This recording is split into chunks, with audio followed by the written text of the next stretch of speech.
Haluin natin ito dahil yung molasses kasi pag hindi natin inalo, namumuo.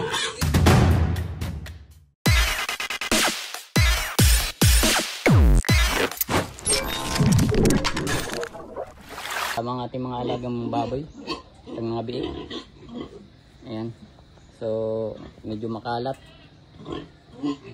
Ang kagandahan mga ka-farmers yung dumi nila ay nasa isang lugar lang. So, madaling linisin lang. Tapos itong pitring natin, mamapid natin. Papaliguan lang muna natin to.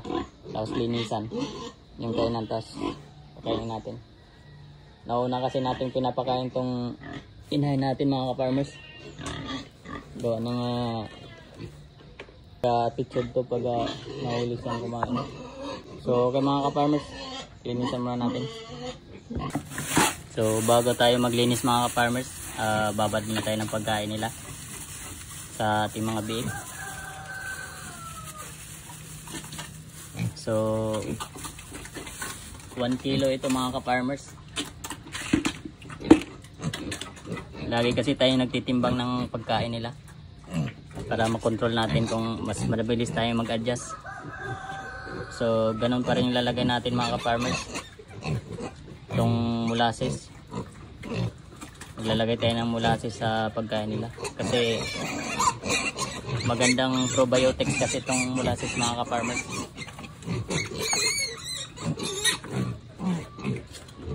Tapos yung tubig natin na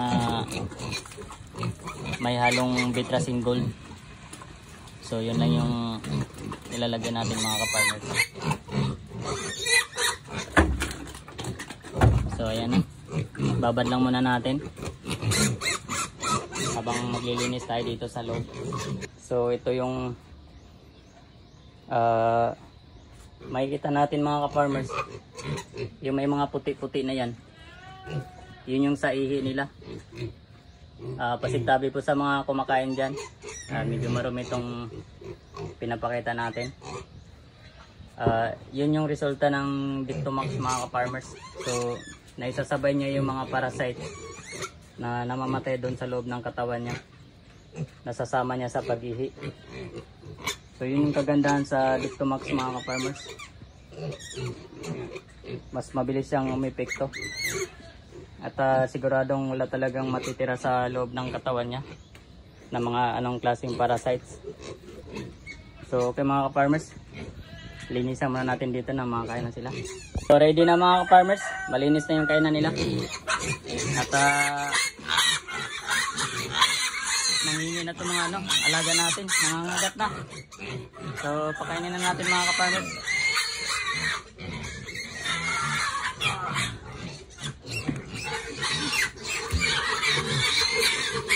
Haluin natin ito dahil yung molasses kasi pag hindi natin inalo, namumuo.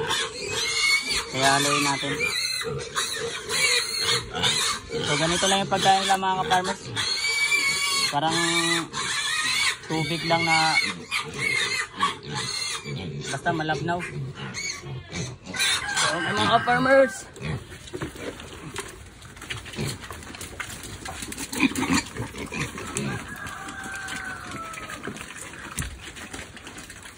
nandun sila lahat sa gilid. Nandito yung pagkain.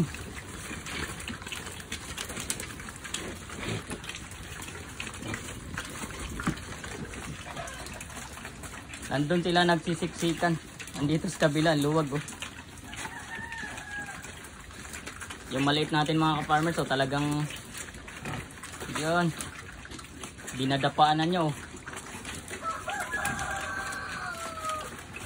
Hindi talaga magpapatalo yung maliit natin mga ka-farmers. Yun yung literal na small but terrible.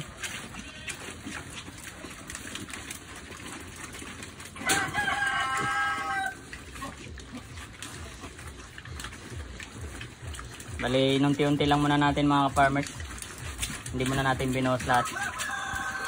Kasi pag ay kita natin na busog na sila, huwag na natin ibigay ito.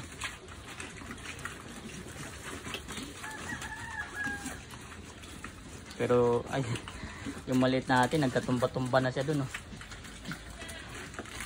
Ganyan niya siya kumain mga ka-farmers, oh. Talagang dinadapaan niya. Yan, sulong-sulong yan dyan. So parang kulang nga yung binigay natin, so iubos na lang natin to. Bigyan na lang natin lahat to kasi mukhang kinulang tayo, mukhang kukulangin tayo pag hindi natin ibibigay lahat to. Ayan. Sige.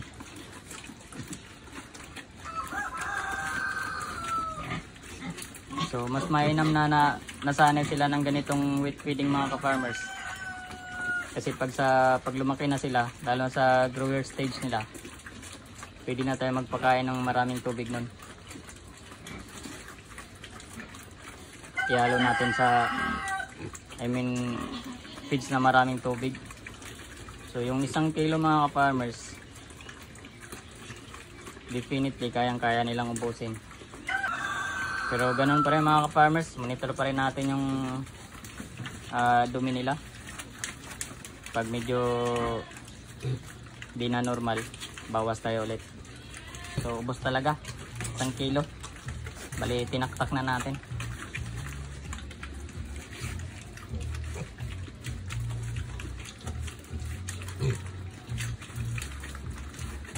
At sa awa ng Diyos, itong mga bake natin mga ka-farmers ay napaka-healthy. Kahit itong maliit natin, talagang ano.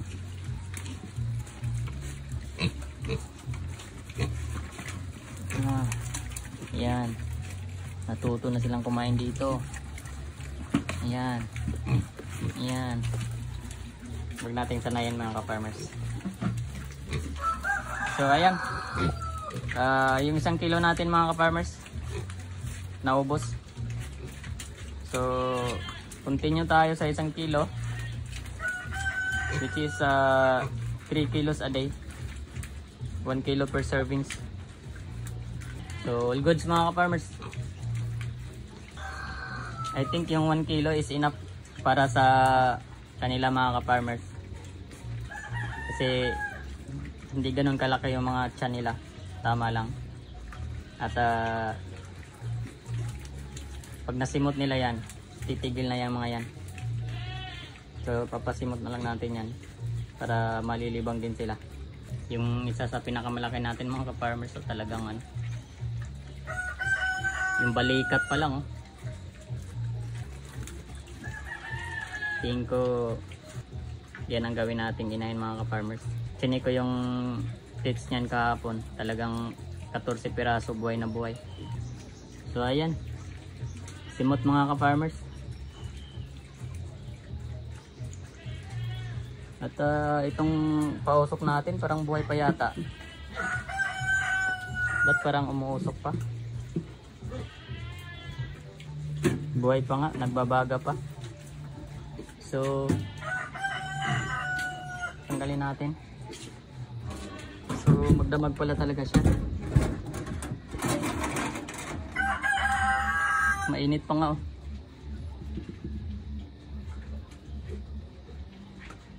Buhay pa mga ka-farmers, oh.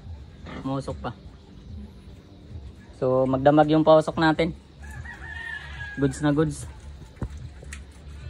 Kaya mga ka-farmers, tapusin natin itong paglilinis dito. Bali pubusan natin ng tubig to, gawa ng yung mga dumi nila ay nandito lang naiipon. Ilalaglag natin lahat yan para mapalitan natin ng bagong rice hull, para maiwasan din natin yung ammonia, kasi yung ammonia hindi rin yun maganda sa kalusugan ng ating mga bake mga ka-farmers. So linisan natin yan. So okay mga ka-farmers, stay tuned.